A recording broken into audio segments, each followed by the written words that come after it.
beautiful man, yeah? Yeah. Looking fresh and lovely. But you didn't say it right. It's ojangole.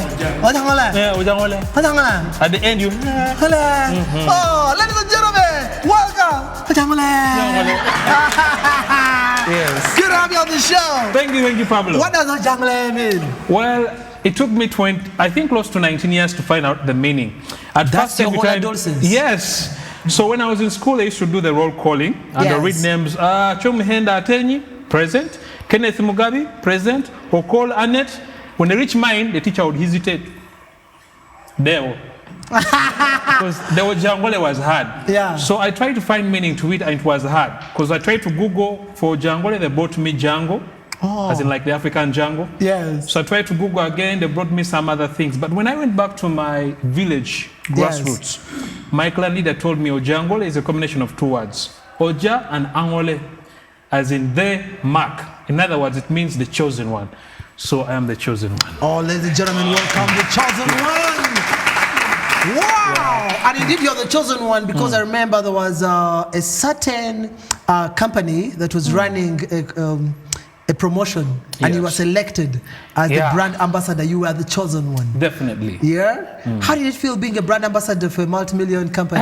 My friend, it was a hot seat. For starters, I was doing voluntary work at campus for about 9 years. Yes. So my first job was a brand ambassadorship job. I'd never been employed anywhere. Wow. So it was big shoes for the very first time. And then number two, it was a big of a challenge. Of course, they used to pay me some good money.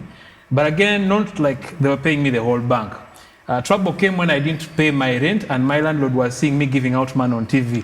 I was doing a promotion called Gagawa. I was like, someone one good demo to call you have won 5 million shillings and then on the number 5, 6, 7, 8, you just win yourself a car. And my landlord called, so first give me mine. Yeah. So it was an interesting time. I got to travel the entire country, an awesome opportunity. Of course, I look much bigger than I was. I used to be so skinny. Yeah, the bundles were I can see little. now you're like a mobile supermarket. Pablo, this is God's image. Yes. What are some of those things that, you know, keep you wondering? Number one, I do a morning show. So we wake up very early, up at around 4 in the morning. Yes. I set off around 5. So sometimes you go in studio when you're still sleeping. Yes. And then when you open the mic to go on air, there are things you say accidentally. Like last time I was praying for people, I said, well, I want to take this opportunity and pray for people in Chibuli Mosquito, Malago Mosquito. And then after a while, I discovered I was saying mosquito all along. Because you are killing the mosquitoes. I was killing the mosquitoes. And then sometimes we forget to unmute the mic. Yes. So this time I do a show with a guy called King of Radio. Yes, Wesley. So I forgot to unmute the mics. You know, it's a console, so you raise the mics when you're going on air and then you fed them out. Yes. So I forgot and we're having a personal conversation. I said, man, a guy great was late, son. Yeah. You reported live? Yes. In other words, guys, it was late, I didn't shower. Yes. And then someone sent me a message, guys, your mics are still up. Oh. So we go back and you start doing with measures. We want to thank our sponsors. Thank you so much for giving us the money and pretend like nothing happened. You should have thanked the soap manufacturers. You pretend like nothing happened. You're lucky they didn't send you that local message of loosely translated. You just like presenting, but let them tell you to bathe. Huh? Yeah. Wow. So that was quite interesting. Yeah. Yeah. And what's the other side that you feel it's paying to work on radio? You speak to an imaginary crowd. Yes. And then you make so many imaginary friends. And then some people take you to be super perfect. Because when you talk about things, you have to represent the best side most times. Yes. So people call you for counseling. People call you for advice. And well, it's quite demanding, which is interesting. So you meet people and identify by your voice. Like, yeah, you're the guy who works on radio. I'm like, it depends. It depends on the issue. Yeah, whether they're going to compliment or say, I hate that. But of course, I haven't got any who hate. That's the rewarding bit. But also on the other side, it pushes the brand beyond just being on stage doing comedy. Okay. People identify. It's a marketing tool. Yes. So when you say, I work on radio, they can identify.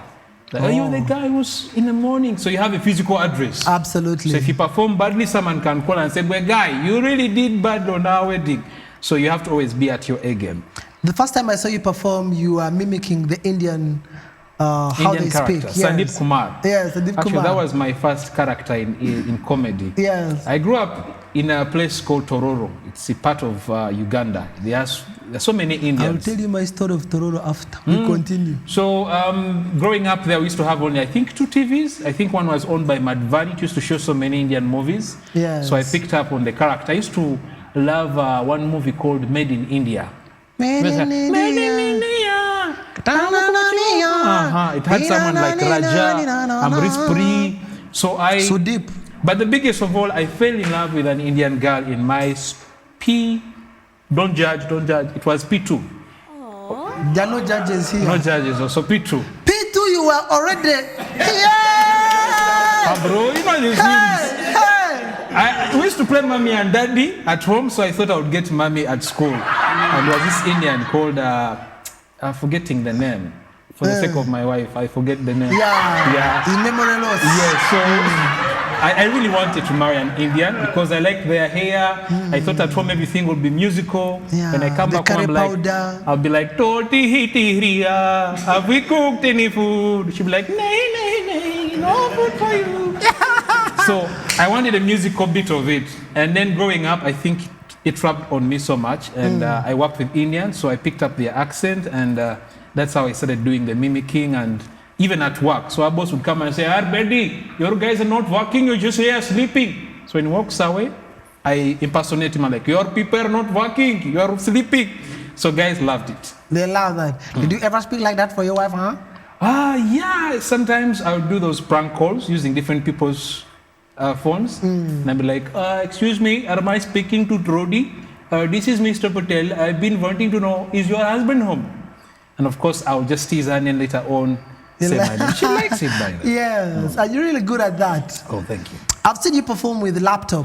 Yeah, I feel like I'm cheating that I'm here by myself. My partner is not with me. But I'm told he was already interviewed some time back. Yeah, I do a duo with laptop. Yeah. And how we got to meet, I think it's been like, coming to 9 years, to 10. We're almost celebrating 10-year anniversary. Yeah. Yes. We've been together for long and God has blessed us with children. Together as comedy partners. Yes, comedy, yes. not the other way. Yes.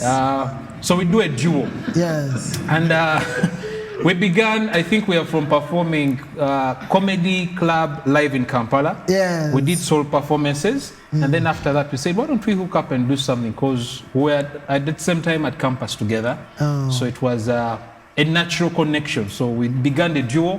And since then, we never set back. We do MC together as well. We do so many things together. Tell me more about the MC business you guys do. Well, the MC part, unlike comedy where you do stand-up, on stage, people have paid to laugh. We've thought that if we extend this stage to an audience which is not there to laugh necessarily, and that's on events. So when you have, let's say, a function, let's say it's a wedding or a fundraiser or a send-off, people normally want an MC who does beyond just MC, connecting events. Have you thought of funerals? Yeah, I've done funerals surprisingly, and people like it. They say, I like the way you do your funeral. And I find it strange. Do you encourage them to cry? Or? No. I keep the main thing. And most funerals, normally they get someone on the village who speaks a lot or was volunteered. And they end up, giving opportunities to others to speak because they have paid them. You've been at a funeral where someone says, Pheromonas, before we proceed, in our presence we have LC Chairman 5. Let him come and say something. And we also have Mr. So-and-so MP to be. Hey, I see you, but don't stay there, come and say hello. So my side, I don't do that. I keep the main thing. The person wants to rest in peace, let us put them to rest, not keeping them up. So the emceeing bit is an extended stage for comedy, and it has connected us to more people. It's a marketing tool as well. We give small doses of comedy on the events we do, and people get a double portion, an MC and a comedian. We want to celebrate your life with laptop, with a show. Oh, that would be awesome. Yeah. So you should think about that, do like a 10-year celebration or something. But really want to celebrate you, and we're grateful for the work you're doing. You have really changed the face of prime time, and you're grateful for that. Thank you. Now, you told me that you're from Tororo. I want to be very... It's Mbale, but my dad used to work in customs. Yeah. So we are nomadic settlers. We used to move where he's positioned.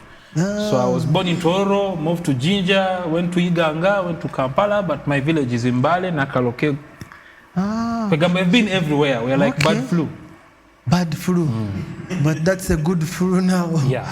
Do you know why I asked about where you come from? In Tororo, I fear a place called Mirikiti. Do you know Mirikiti? Medikiti. Let me tell you, Mirikiti. Yeah!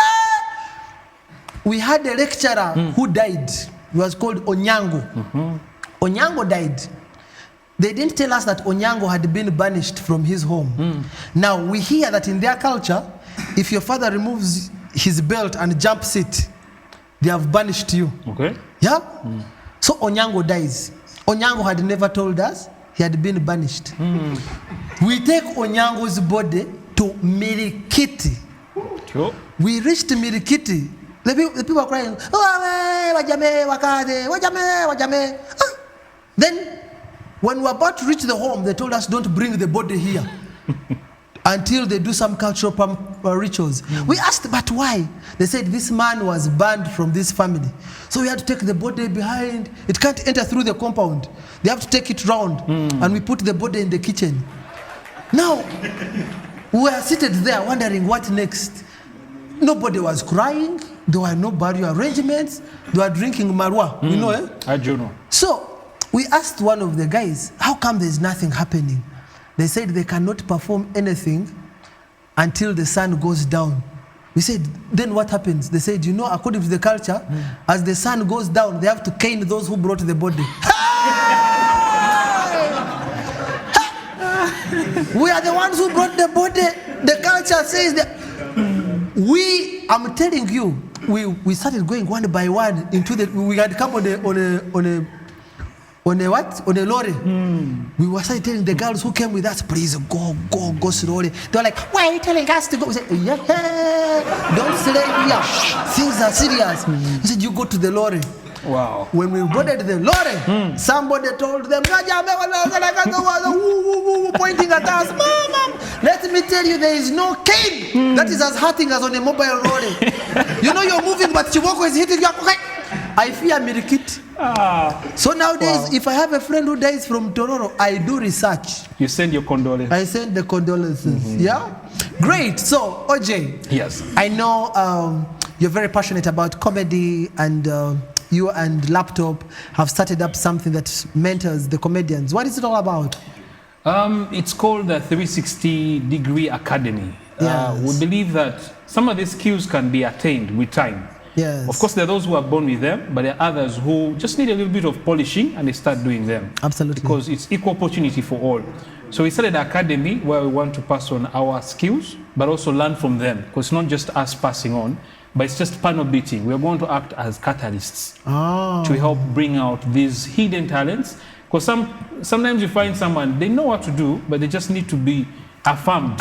Shake off that fear, and just like what you did with us. Because I remember I used to do some little bit of comedy at prime time. Then you spotted us, you gave us a platform, you encouraged us to say, hey, go on stage, and that's how we began. So imagine you didn't do that, OJ will not be here, I will not be doing what I'm doing. So thanks to that, now we also want to return the favor. Absolutely. That's very good. You lose nothing. A candle loses nothing by lighting another. Candle.